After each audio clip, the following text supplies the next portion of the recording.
Good afternoon, Yann. Good afternoon. Thanks for joining the French Toy Rendezvous. It's okay, my pleasure. I'm very pleased to welcome you. I know you a bit from the toy shows, from LinkedIn. I'm happy to receive you. And before talking, your long experience, your long career, I know a lot of things, your international background in the toy and the baby, in very famous companies, and what you are doing now.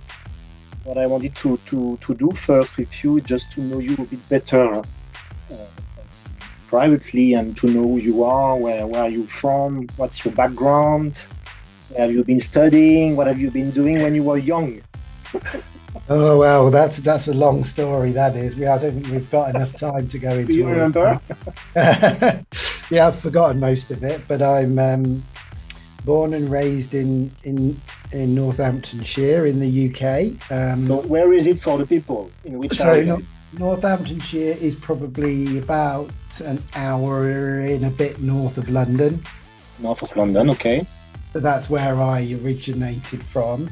But now I live with my family in Cambridge.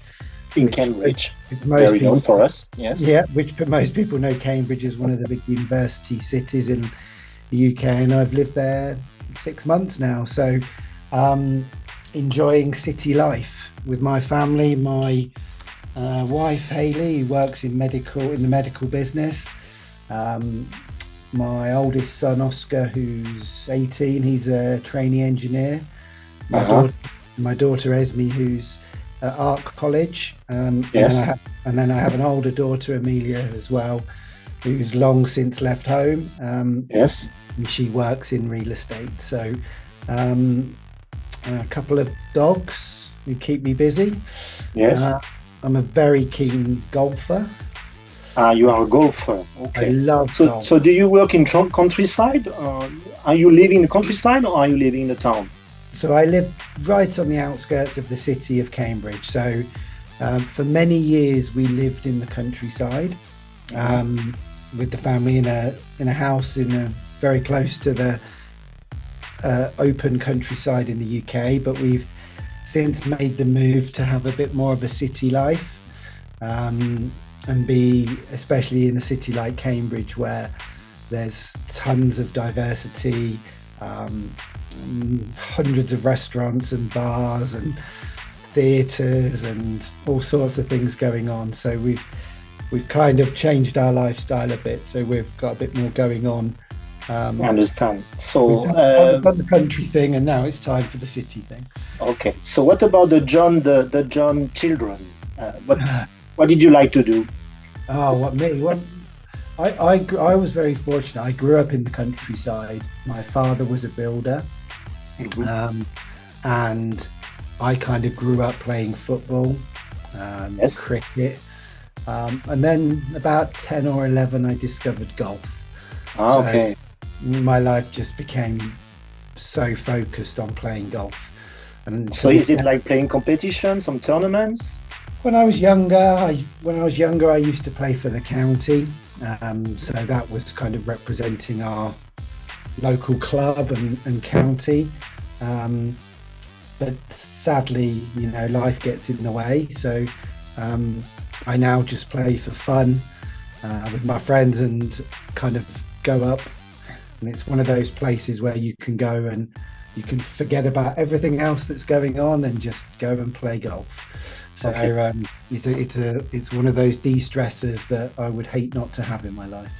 Okay. So when you were a child, Jon, do you remember with what kind of toys you were playing? Yes, well, I had two older brothers, Yes. and Scalextrics was a big thing in our life. Electrics. Yeah, we had a huge Scalextrics setup in one of the kind of parts of our loft. So just remember constantly having to put the car back on the track to continue racing it. Yeah. Star Wars was big. Star Wars was a big thing. The figurines. So like with costumes, doing the Star Wars No, personnel? not so much. More with the figures and the Figures. ships.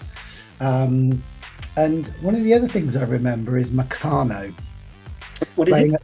Meccano. So I it don't was know like this one. in Meccano. It was like little metal. Meccano. Yeah, Meccano. Yeah, Excuse me, I was not understanding. Meccano, yes. yeah, Building the cars and all the things. yeah. I think because my family was a building family, we would build racetracks. We would build, we had a lot of Lego. Yeah. So, all the traditional things. And then sport was a big thing for us. So cycling, we would ride everywhere. We lived in a village where everybody knew everybody. So we would spend our life out on our bikes, playing football in the park and just generally messing around as young kids in the countryside do. Yeah, I understand. I was the same. Very good. Because I live in the countryside, so I understand too. Yeah, if we wanted to go anywhere, we had to go on our bikes.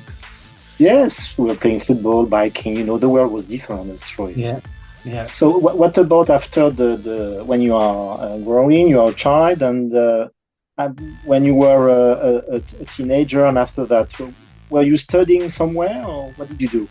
So I left school at 16, and then I went on to study sport and leisure.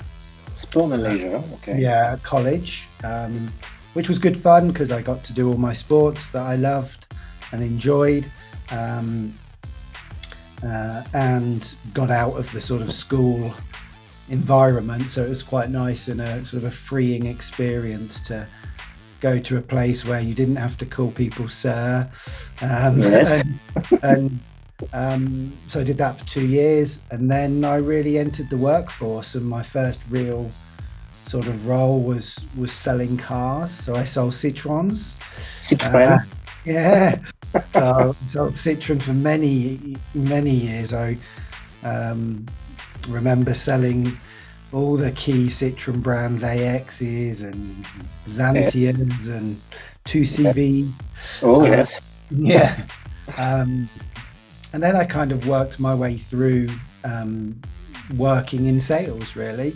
So that was my start in sales. And then it really developed through to sort of where I am today. So when was the first step in the baby and toy industry? When did you start? So it's a good question as to when I started. I'll have to look through my CV. Long time ago, no? Yeah, my first role in the toy industry was with MGA Entertainment. So I joined MGA a long time ago, and my role was sort of sales, doing the sales for the grocery channel. So the UK subsidiary was already set up, and you joined the structure. It was just being set up. So the leadership team there was setting up the structure, and I was one of the first salespeople to join that structure. My specialty was grocery. So I was focused on Tesco's, Asda, Sainsbury's, and selling the MGA portfolio to those customers. Because my background had been in white goods, so working for LG and selling into grocery stores there. So, I've been in the toy industry ever since. Yeah, in big companies, huh? MGA, you went to Kiko, you went to... Yeah. And with a mix of national and international, always. Yeah, predominantly in the start, it was very much based on, UK-based companies, but a lot of the businesses that we worked with were also strong in Europe. So companies like MGA, Kiko, or Artsana, we had big European businesses that we worked closely with. And then my first real foray into international was probably with sort of Skip Hop, which was the baby business where we took on more territories. So we started in the UK, and then an American company in the baby business. They're owned by the Carter's Group, and that was really where we started to sort of build portfolios outside of the UK. Obviously, with the thought of Brexit hanging over us all the time, not sure as to what would happen. And then obviously here at United Wheels, where my portfolio is the Europe, Middle East and Africa.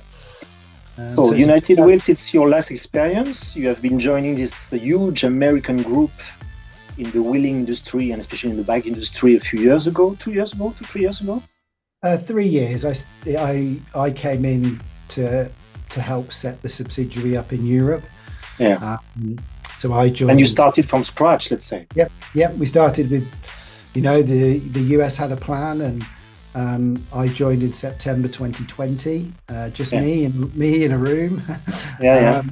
Fortunately, I had the backing of the global organization. So Yes. It literally wasn't just me. I had teams of people in the US and Asia there to support me as I grew it. And we've been very fortunate. We work in the wheeled industry, so we do obviously bicycles, kids bicycles, but we also focus on adult bicycles as well, and as well as battery ride-ons, scooters. So our portfolio, basically anything with a wheel, will get involved. And the people can see your polo, you're wearing the brand Huffy. Yeah, so we have a number of brands that we represent, but Huffy is let's say, the biggest brand in our portfolio, and Huffy's been around since sort of 1892. So it's a very long-standing, respected brand, predominantly in the US, Canada, Mexico. And Huffy is the brand we also use for our licensing portfolio as well. So we work with Disney on a portfolio of products to supply bicycles to the sort of European market. So you started with them in UK, Ireland first, and then you deployed a video strategy all over Europe, step by step, and you build a team. Yeah, well, we really built the strategy around the opportunity that presented itself, because the licensing business has always been very regionalized in specific markets, and United Wheels' aim is to provide a one-stop shop for licenses globally, not just within there. So if you take Disney, we have the license in the US, Mexico, Canada, Europe, Australia. We have the scale to take on licenses, but not just do it on a local level, but do it on a global level. And that allows us to invest in, product innovation, invest in tooling, because we have the scale of having all the different markets that we can develop our products around, and not just focus on one small market. It gives us real scope to expand that. So you build up a team. Now, how many people are you now in your team? Well, across our region, there's probably about 16 of us they're based in Europe. Yes. But we obviously have the backup and support of the organization in the United States, and we have the backup and support of our parent companies in Asia. So whilst locally there's 16 of us, the global team is very much involved in helping us grow this region. The region is a growth vehicle for the company, and we see lots of opportunity here. And we're just at the start of our journey. We've only been shipping goods for sort of 18 months. Yeah. Coming up for only our second Christmas. Only the second one, okay. Our second full Christmas. So we're still learning a lot about what the market looks like, and obviously the market has been interesting over the last few years post-COVID. Yeah. Number of markets have proved challenging to penetrate. Where others, the brand has resonated really, really well. So our focus now is to grow the European part of our business with our Huffy and licensed brands, and continue to grow, across all our regions. Okay, so let's talk about France, my country, and let's talk a bit about the challenges and successes that you had in the last years, because I think there was a good job that has been done. But what can you tell us? Well, France has been a challenging territory for us to crack. It has a fairly sophisticated and well-established base for bicycle sales.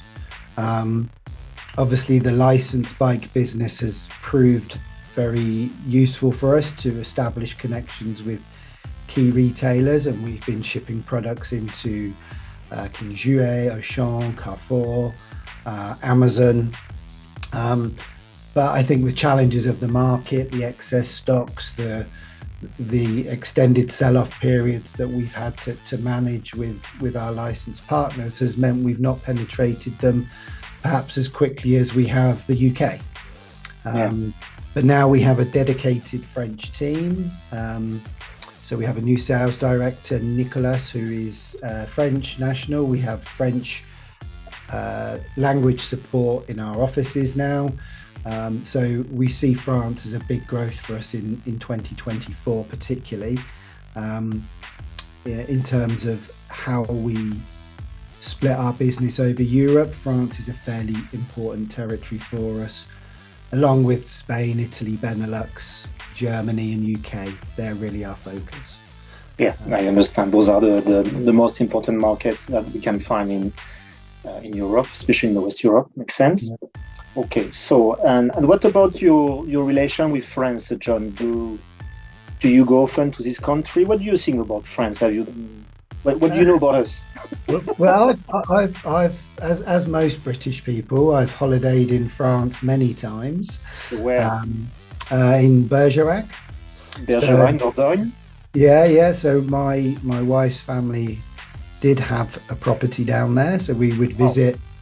Drive down, spend a day driving with the children in the back of the car and visit. And it always struck me as everywhere seemed very sleepy.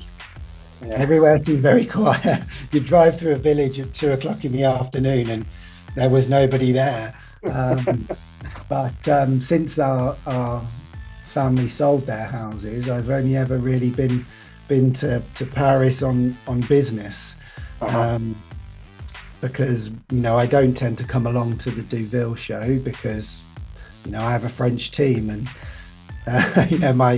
my very, very basic French that I learned at school is probably not going to cut it at a trade show in France. But don't worry, a bit of people are speaking quite a good English too. But yeah. It's always the same though. The English expect everyone to speak English, and when we're in France, we should speak French. When we're in Germany, we speak German. So. The big countries, you need to speak the own language. Yeah. And we bolstered our team now, so we've got Spanish speakers, we've got German speakers, we've got French speakers. So, that's been a big project for us, is to make sure we can service all the customers in all the regions. Because a bicycle sale doesn't always end at the sale. We get a lot of questions around building bikes, product support, technical support. For all those people out there who've got kids and have built bikes for them, they'll probably understand what I'm talking about. So we need to make sure we provide all the relevant backup and support for a consumer wherever they are in our region. To help them and their family enjoy their riding experience. Very good, Jon. You have a very inspiring career, and it's nice that you are now telling us a bit about your story, which I know from the beginning when you started a few years ago alone. Driving this huge American group was not easy, and you have done huge steps. So my congratulations for what you have been achieving. And are you going to watch the rugby this weekend? Of course, I'll be watching the rugby this weekend. Yes, I don't think the English stand much chance. No? No. What's your pronostic for the Fiji England? Well, I think we'll beat Fiji, but I don't think we'll go any further. I think either France or Ireland are going to win. France or Ireland, yeah. Maybe New Zealand, we'll see. But I think I don't think the English stand much chance. But hey, English sports fans are always optimistic. Yes, you never know. It's on one game. We always believe, and so as an English sports fan, we're used to not winning. Yeah. Very good, John. So a tradition to end the show, to do a little grimace. It's a funny face. Just to end the show as you want. A funny face. A funny face. Well, one of the things I always do is I always do this. And, that's like everything's good, but underneath it's crazy. Very good, John. Thanks a lot for the little chat, and we keep in touch, and we'll see you in the next fairs. Yeah, I look forward to it. Yeah, thank you for your time, and congrats to you as well for all the things you've done in your career over the years. And I will continue to watch it and look forward to sharing a beer with you, perhaps in Nuremberg. With pleasure. Have a good weekend. See you. Bye. Bye. Ciao.